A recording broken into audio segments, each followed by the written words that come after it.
I started college and I was working towards getting my criminal justice degree. And I got one semester away from completing my 4-year degree when I got the call and 3 days notice that I was going to deploy to Iraq on September 11th, 2004. So I was just in the last semester there trying to finish up my 4-year degree and deployed. By the time I got home, I had a 2- and 3-year-old son. They were 1 and 2 when I left. And now what? I had to pay the bills. I got to take care of my family. Welcome to Exit Buddy, Veteran Stories to Guide You.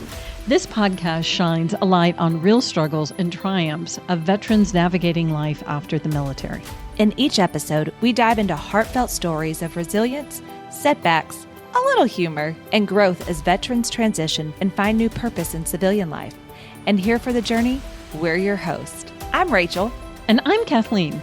If you're looking for inspiration, practical advice, or just a reminder that you're not alone in your transition, Exit Buddy is here to help you thrive beyond the uniform. Enjoy today's story from our next honorary Exit Buddy. I'm Kathleen and I'm flying solo today. My co-host Rachel is off doing other really phenomenal things and I look forward to having her back in the studio soon. But it's great to see another familiar face in the studio. I'm joined by Anthony Kuhn, or as we call him, just Tony, an Army Reservist with a fascinating journey from tanker and all-Army wrestler to a law firm partner. I can't wait to learn more. Welcome to the show again, Tony. Thanks for having me. It's always a pleasure.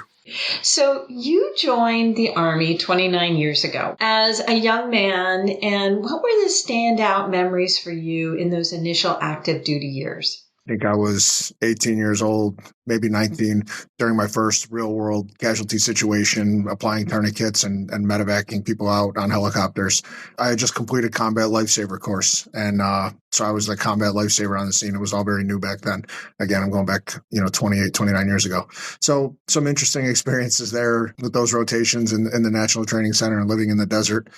As you mentioned, I was an all-Army wrestler. In 1999, I got an opportunity to go and, after winning a couple post championships, got an opportunity to go and try out for the all-Army team in Fort Carson, Colorado, and was lucky enough to be one of maybe 14 or 17 of us that made the team. Spent the year there wrestling at the Olympic Training Center and at our gym there in Fort Carson. And it was a good time. We traveled around the country. We got to wrestle in college tournaments and national level tournaments. There was a regional championship in Wyoming, a tournament in Evanston, Illinois, a couple in Colorado Springs.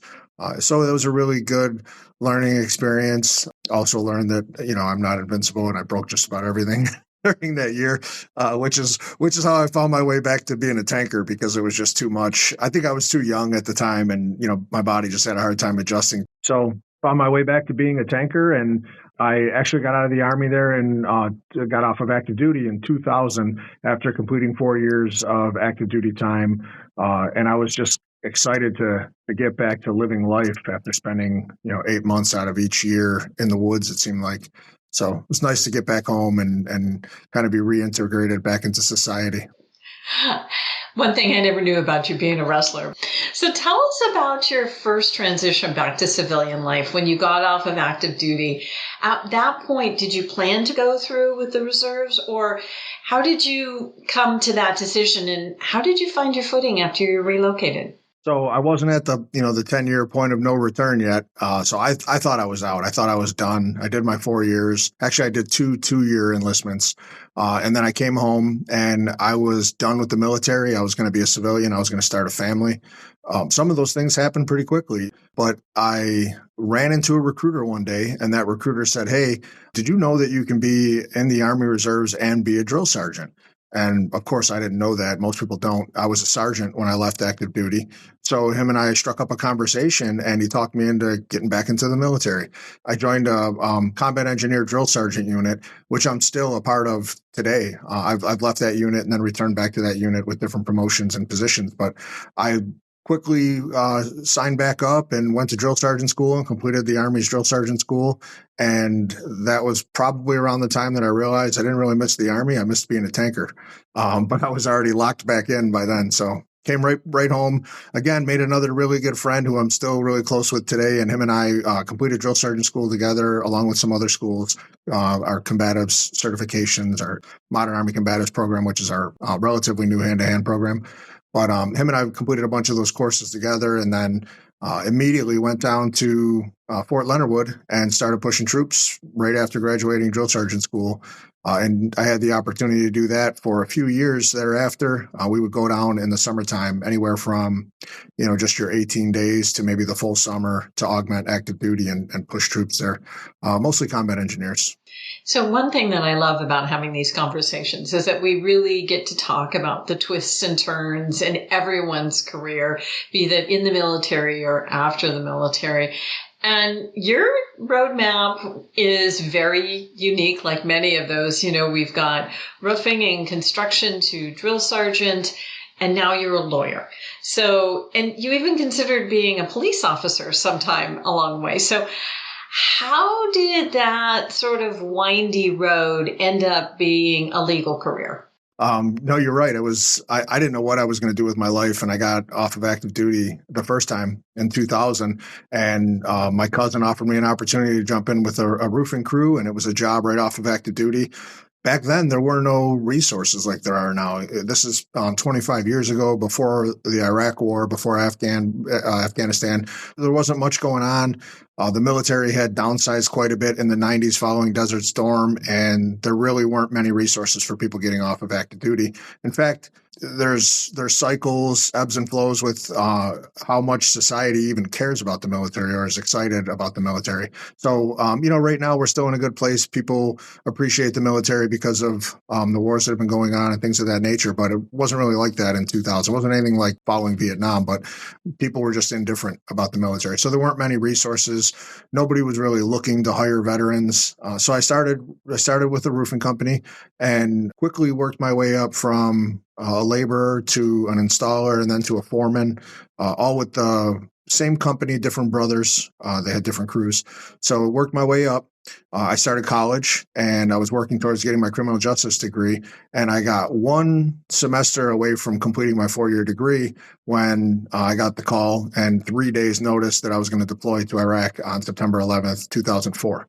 So I was just in the last semester there trying to finish up my 4-year degree and deployed. So I was gone 13 months. I was an embedded advisor with the new Iraqi Army. We were one of the original groups of service members that were sent over.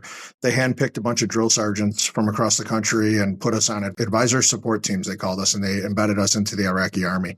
That later became the MIT teams. I remember our colonel, when we were deploying, would constantly make the joke about building the plane in flight because nobody had done what we're doing since Vietnam. And we really didn't have any resources or support from the military because nobody knew how to support a bunch of 9 and 10 man teams that were embedded into a foreign army, just kind of bouncing around the country. So went over there, did that for 13 months, and I was lucky enough to make it home. By the time I got home, I had a 2 and 3-year-old son. They were 1 and 2 when I left. And now what? I had to pay the bills. I got to take care of my family. So I started my own construction company because the job that I was doing when I deployed, I was flipping houses. I was doing interior and exteriors by that time. The individual that I was doing most of the work for hired 3 people to do what I was doing before I left. So, and, nothing but respect. He had to do what he had to do to survive, but there really wasn't anything for me to do in that position or that company when I came home. So I thought it was best to start my own company. And I did. I started my own roofing company, started doing flips and interior renovations, exterior renovations, and became a contractor.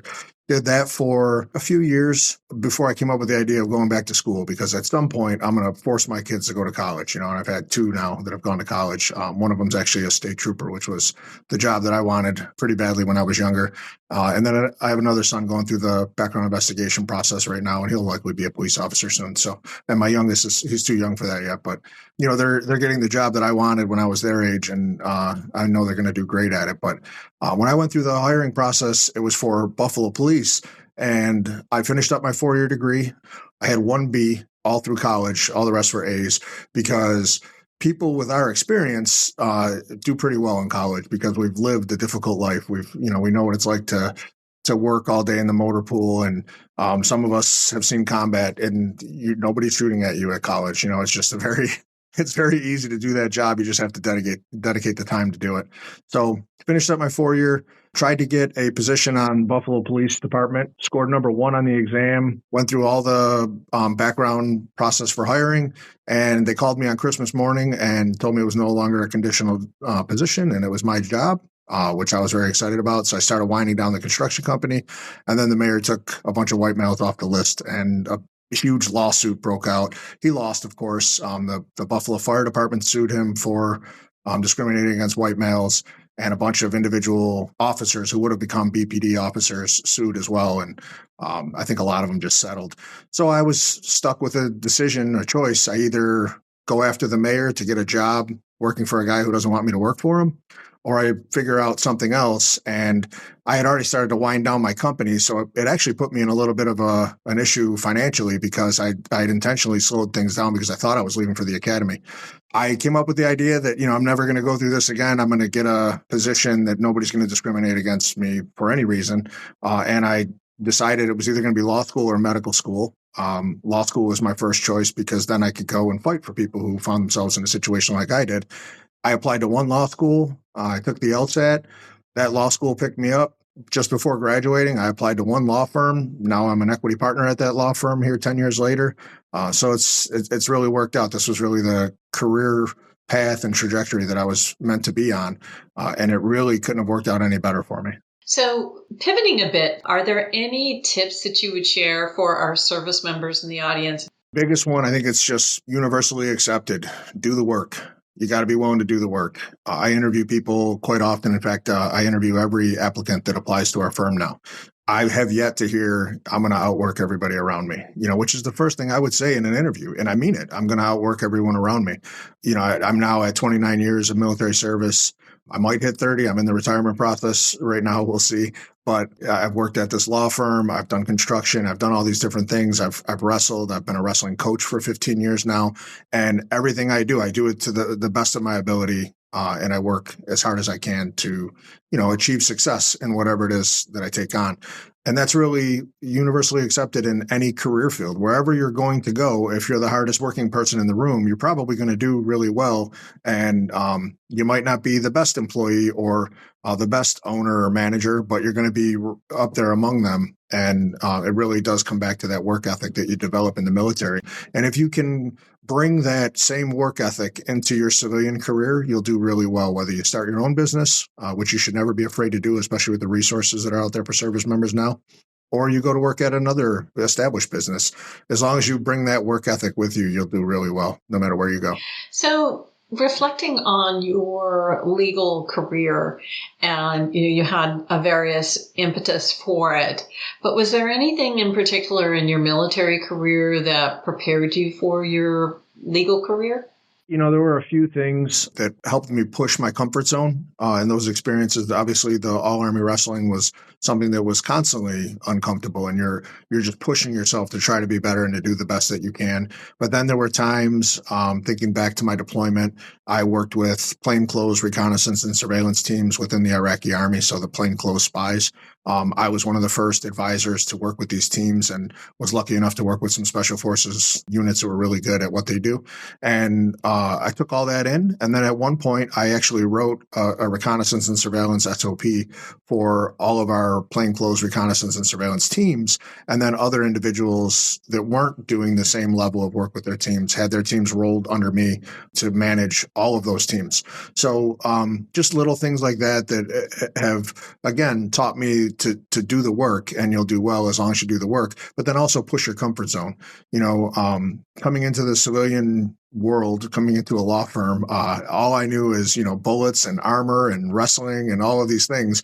And all of a sudden I find myself in academia, and eventually I launched a veterans law practicum at the law school that I graduated from and was a law school professor for a few years. I never in a million years would have thought that I would leave a tank and become a law school professor, in a few years. So just pushing that comfort zone, that's been a challenge, but it's also been very rewarding and eye-opening for me. If you don't change and you don't push that comfort zone, then you're not going to accomplish anything extraordinary So, again, do the work and push your comfort zone, take on those challenges, do the things that you don't think that you might, you think you might not be able to do those things, because you'll be surprised the reward that you get from them. So you've had a lot of different struggles throughout your career. What were some of the other inner tools, inner skills that you drew upon to overcome some of these struggles? Time never stops. I remember thinking all the way back to basic training, and everybody's stressed out, and I didn't have a great upbringing. Basic training wasn't that difficult for me. I was really, really physically fit from wrestling and high school, and I went in the Army to get away at 17. So it really was a good thing for me, and it worked out well for me. But I remember there were times where it was a struggle. It was a struggle for me. It was a struggle for everybody. But I looked at my watch. Time doesn't ever stop. So I remember going through basic training and thinking, I can do this. I just have to hang on for one more second, and then one more second more.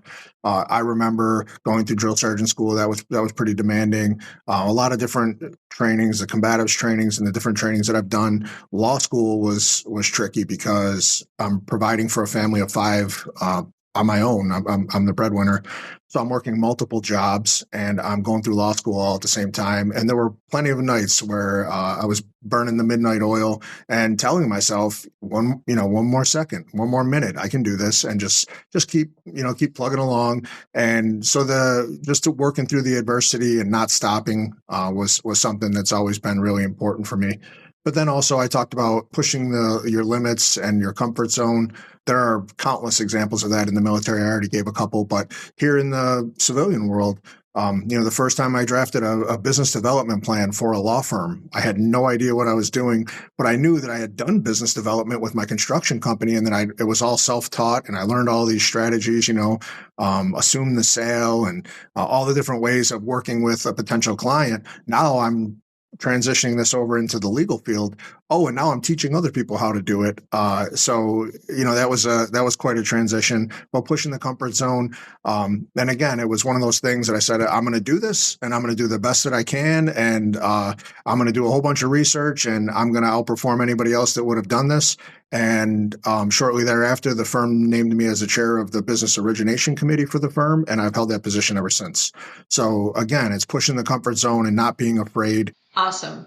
So 29 years, take a breath. In retirement, sort of around the corner. What's really going through your head with the retirement and where you want to see the next stage of your life? The biggest thing I'm looking forward to is just getting the time back. I worked my way from junior enlisted at 17 years old all the way to first sergeant by the age of 30. So, I advanced pretty quickly and fast-tracked while I was in the military.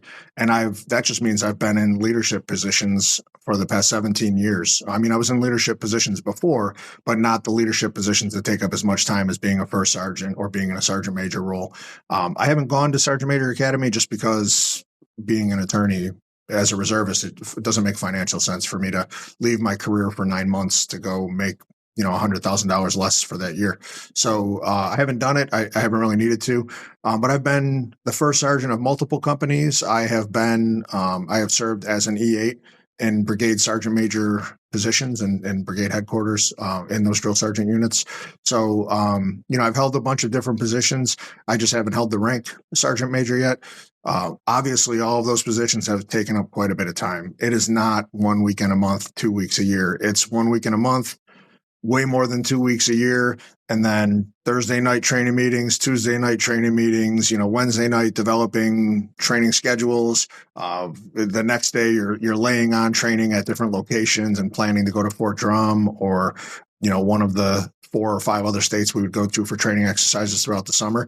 I've got 3 sons, and I'm leaving them at home. I'm missing wrestling tournaments that I'm trying to get to. I run the program. I'm the head coach, and I'm missing tournaments that my sons are wrestling in because of the Army. And I get it. It's a sacrifice that we all signed up for, and I knew what I was. I knew what I was doing. I knew what I signed up for. But for the past 15 years, I've missed baseball tournaments when I'm the coach. I've missed wrestling tournaments. I've missed practices. I've missed, significant events that have gone on in the lives of my sons. And I'm looking forward to getting all that time back. Well, Tony, I really appreciate the time that you've spent with us today. You're always a delight. You're always an inspiration. And I'm so glad we got to share your story. Thanks for joining me. My pleasure. Thanks for having me. So always great talking with my friend Tony Kuhn. If you haven't heard him before, he's actually on my former podcast, Security Cleared Jobs Who's Hiring and How. He's got lots of really great advice on security clearances and your issues that you may be having with that, especially if you're in the military. But I just loved his drive today on telling people he'll be the hardest working person in the room. And I think that that is one benefit that a lot of military personnel don't realize they have. They get the job done. And being able to show up in an interview and say, I'll get the job done. I'll be the hardest working person there. So I'm glad he reminded us all of that. So that's it for today, Flying Solo. Looking forward to having my co-pilot back, Rachel.